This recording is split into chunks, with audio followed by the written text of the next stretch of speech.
Pada hari ketiganya, yaitu hari Sabtu, wajah mereka berubah menjadi hitam. Dan pada pagi hari Ahadnya, mereka dalam keadaan kaku dan duduk seraya memandang kepada azab Allah dan siksanya yang menimpa mereka. Semoga Allah melindungi kita dari hal seperti itu. Mereka tidak mengetahui apakah yang harus mereka lakukan dan tidak mengerti pula bagaimanakah azab itu datang menimpa mereka.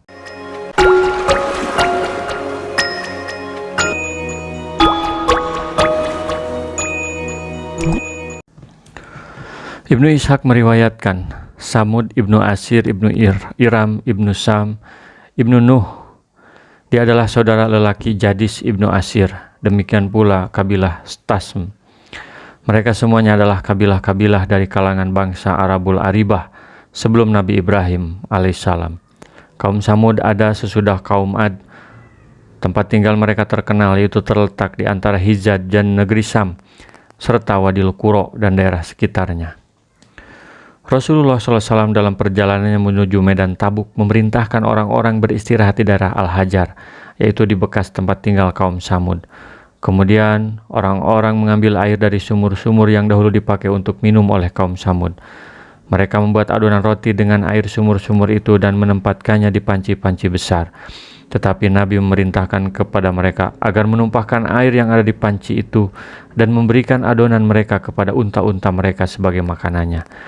Kemudian Nabi membawa mereka berangkat hingga turun istirahat bersama mereka di sebuah sumur yang pernah dijadikan sebagai tempat minum unta Nabi Soleh. Nabi melarang mereka memasuki bekas daerah kaum yang pernah diazab, dan Rasulullah bersabda, "Sesungguhnya saya merasa khawatir bila kalian akan ditimpa oleh azab seperti yang menimpa mereka, maka janganlah kalian memasuki bekas tempat tinggal mereka." Hadis riwayat Ahmad.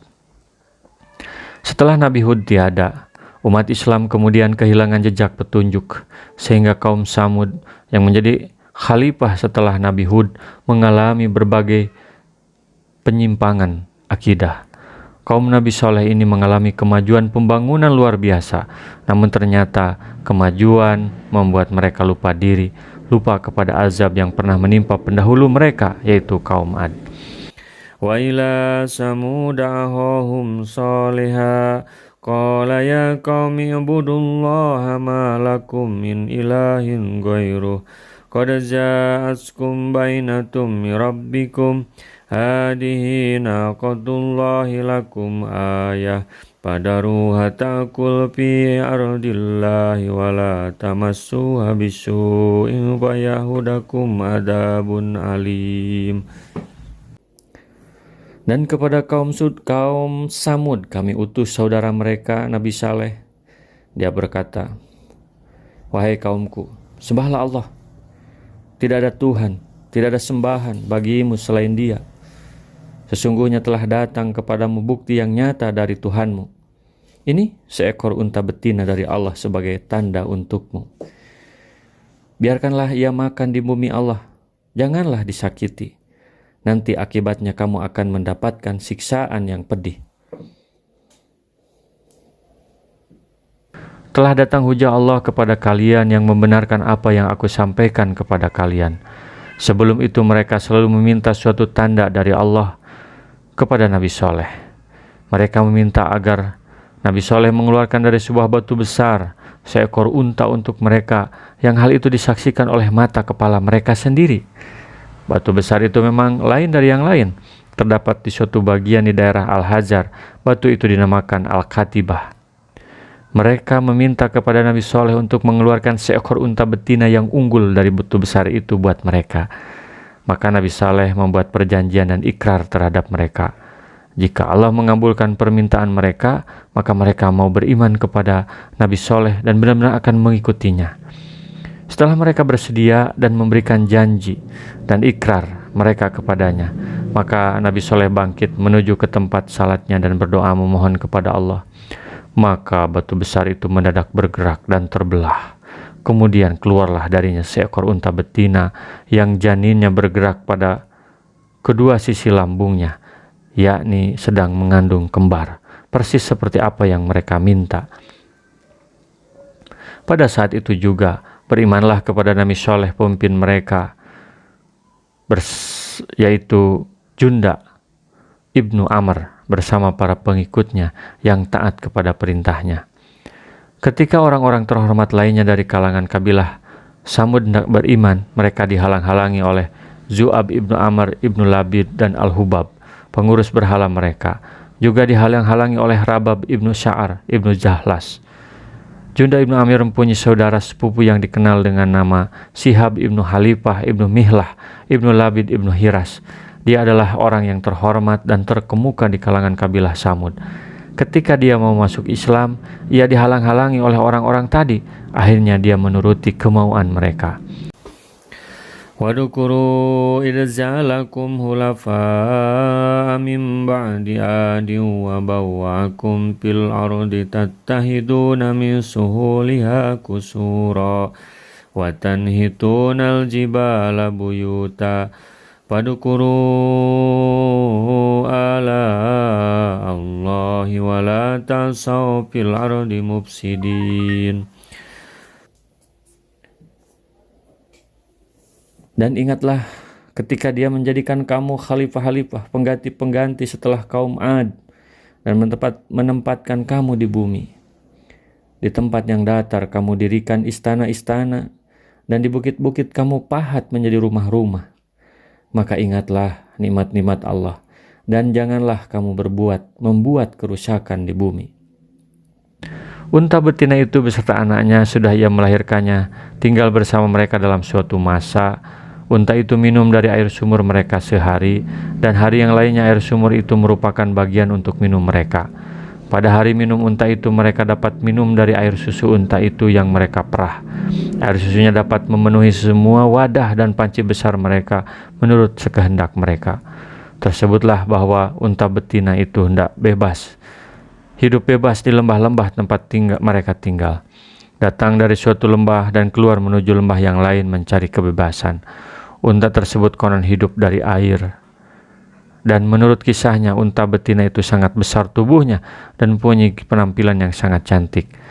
Apabila unta betina itu melewati ternak milik mereka, maka semua ternak mereka memisahkan diri darinya karena ketakutan. Sementara itu, sebagaimana terhadap risalah Nabi Hud, Nabi Soleh juga mendapat penentangan.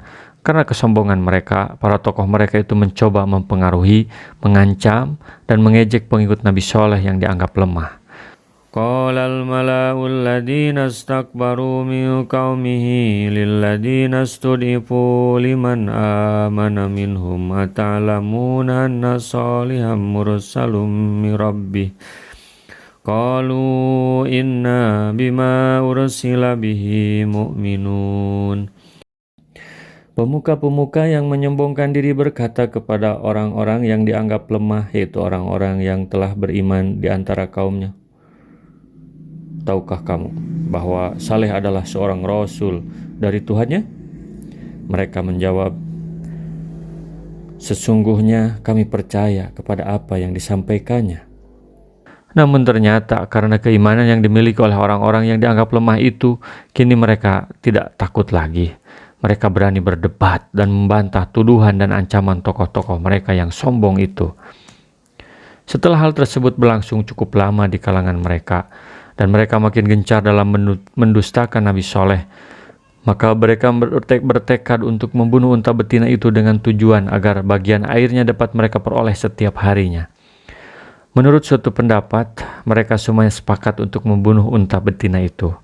Qatadah mengatakan, telah sampai kepadaku suatu kisah yang mengatakan bahwa lelaki yang membunuh itu terlebih dahulu berkeliling menemui semua kaumnya untuk memperoleh persetujuan dalam membunuhnya.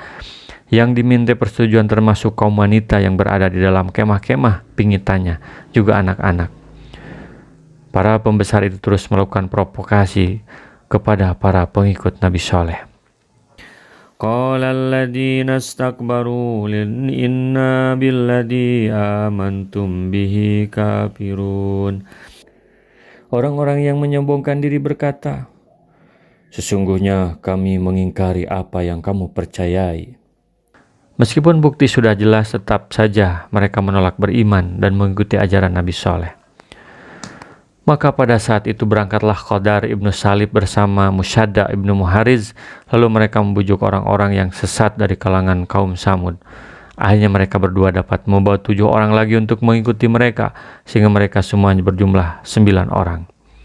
Mereka yang 9 orang itu merupakan pemimpin-pemimpin pada kaumnya masing-masing. Akhirnya mereka beroleh dukungan dari semua kabilah Samud yang kafir dan setuju dilakukannya perbuatan tersebut. Mereka berangkat dan mengintai unta itu di saat unta itu keluar dari tempat air. Qadar memasang perangkap yang dipancangkan pada sebuah batu besar di jalan yang biasa dilaluinya, sedangkan Musadda memasang perangkap mula pada bagian lainnya.